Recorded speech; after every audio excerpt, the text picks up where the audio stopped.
Okey, sambung. Soalan yang ketujuh, senaraikan 4 hikmah solat Jumaat. Okey, 4 hikmah solat Jumaat.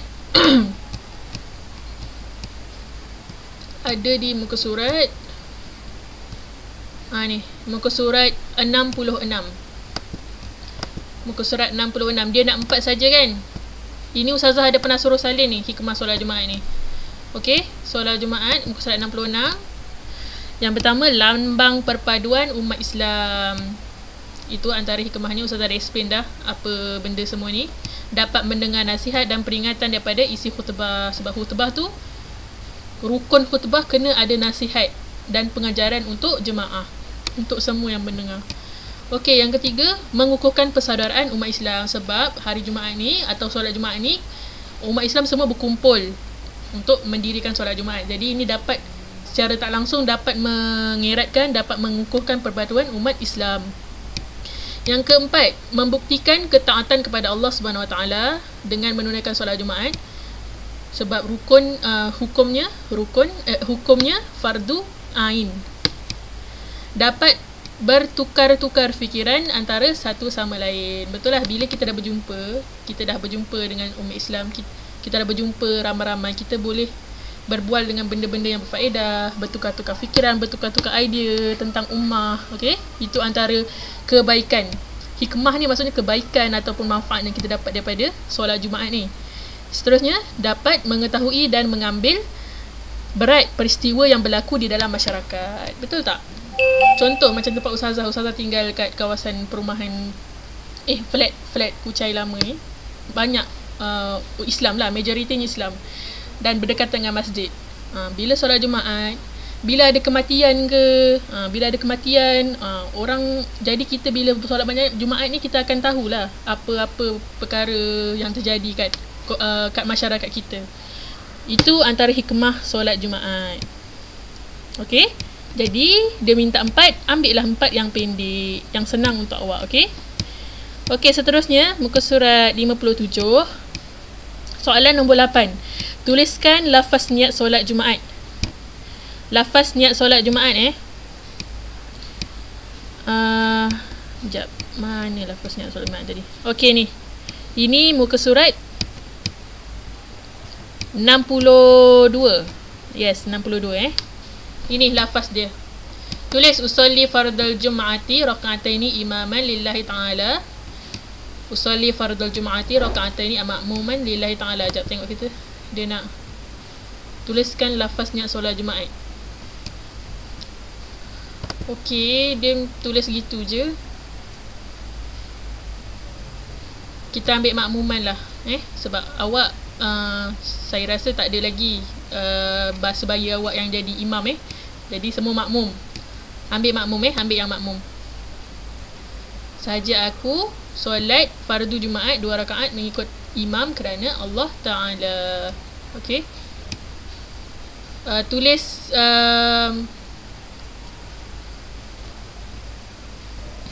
bahasa Arab dia sajalah. Kan tak muat pula suruh tulis dua-dua. Tulis bahasa Arab dia je Muka surat berapa tadi? 62.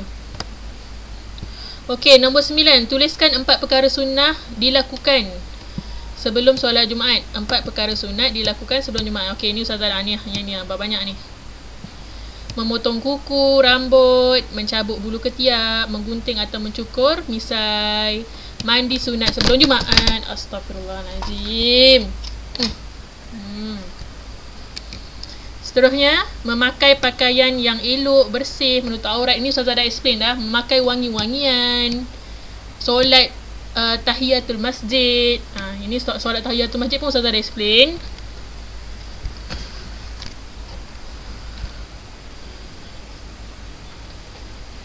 Okey, solat tahiyatul masjid, baca Al-Quran, iktikaf Iktikaf pun Ustazah dah explain apa benda.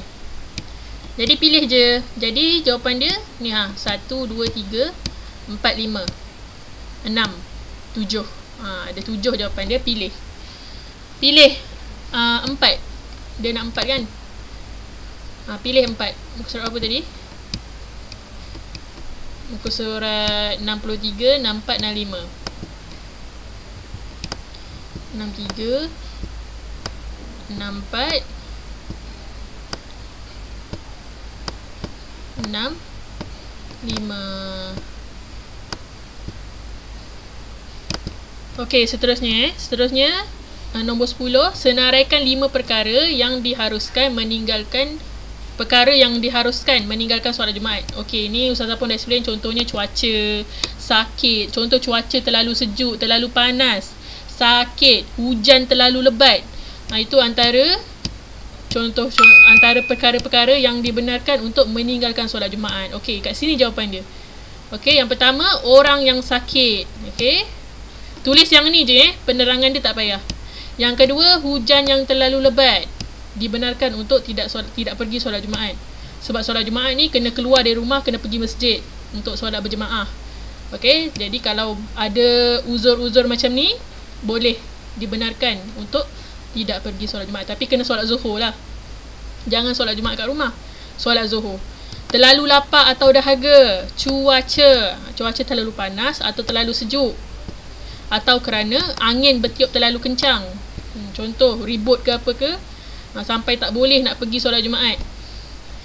Tapi kalau hujan terlalu lebat pun, hujan lebat mana pun, kita sekarang kan dah ada, dulu tak ada kereta, tak ada apa kan, sekarang kita dah ada kereta, dah boleh dah pun, tak ada alasan lah kalau hujan sikit-sikit tu kan.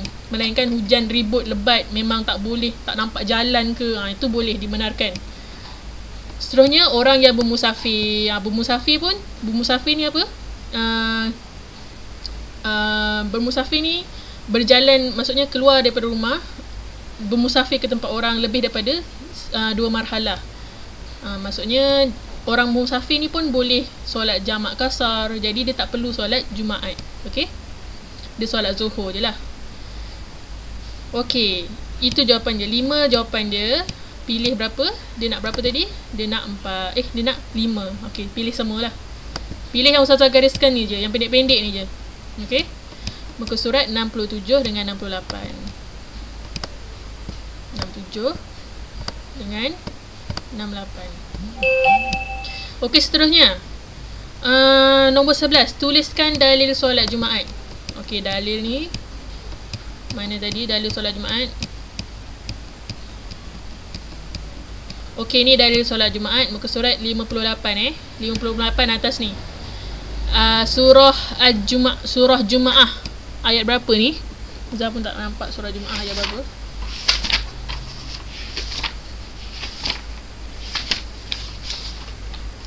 Okey, surah Jumaah ayat 9.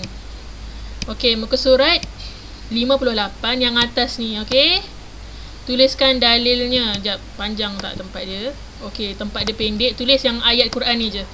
Okey, tulis yang ayat Quran ni. Ya ayyuhalladzina amanu idza nudiya lis-salah min yaumil jumu'ah. Ni fast, apa ni tak nampak. Fas'au ila dzikrillahi wa dharul bai'. Dzalikum khairul lakum in kuntum ta'lamun. Okey, tulis yang ni saja. Muka surat 58. Okey, seterusnya, sempat tak ni? Sempat kot. Tandakan betul pada pernyataan yang betul dan salah pada pernyataan yang salah. Okey, yang pertama, solat Jumaat ialah solat 2 rakaat yang dilakukan pada waktu Zuhur hari Jumaat. Betul lah. Solat Jumaat dilakukan secara sendirian. Betul? Betul. Salah. Solat Jumaat dilakukan secara berjemaah. Nombor 3, hukum solat Jumaat adalah wajib bagi semua orang lelaki. Betul lah. Wajib bagi semua orang lelaki. Solat Jumaat dapat merapatkan hubungan silaturahim. Silaturahim ni apa? Persaudaraan. Betul lah. Orang yang sakit diharuskan meninggal solat Jumaat. Betul. Orang sakit. Okey, seterusnya nombor 6, bilangan jemaah semasa solat Jumaat sekurang-kurangnya 40 orang lelaki. Betul. Sekurang-kurangnya 40 orang lelaki. Kalau kurang 40, tak sah lah solat Jumaat. Nombor 7, solat Jumaat dilakukan sebelum gelincir matahari. Sebelum gelincir matahari. Waktu Zuhur dah gelincir matahari. Zuhur dah gelincir dah matahari. Ni salah. Nombor 8, solat Jumaat didirikan sebelum baca khutbah. Salah. Okey.